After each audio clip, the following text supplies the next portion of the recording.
नमस्कार मंडळी, लग्नाला 11 वर्ष झाली आणि पहिल्या वेळेस आम्ही आमची दोघेसुद्धा ॲनिव्हर्सरी विसरून गेलो. तसं तर आम्ही केक कट करणारच आहोत. त्याआधी ना तुम्हाला गावाकडचं मस्त असं वातावरण दाखवते सकाळचं.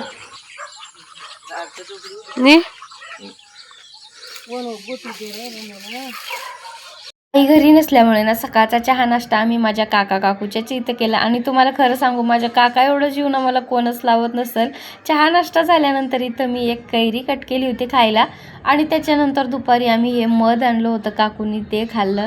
मी असो किंवा माझा अवतार जसं पण आहे ना तसं मी तुमच्यासोबत शेअर करते, कारण की मी सकाळी सकाळी आले होते आणि वातावरण खूप छान होतं इकडचं म्हणून मी व्हिडिओ बनवला.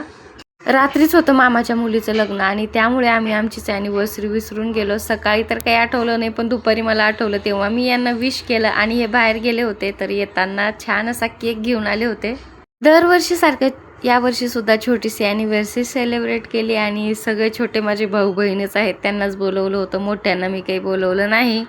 तरी काकून ते येऊन बसले होते, मग सर्वांना केक दिले, जिलेबी आणि भरपूर आणली होती सर्वांसाठी. तर असा होता आजचा दिवस. तुम्हाला कसा वाटला कमेंटमध्ये नक्की सांगा. आवडल्यास लाईक सबस्क्राईब करा. बाय.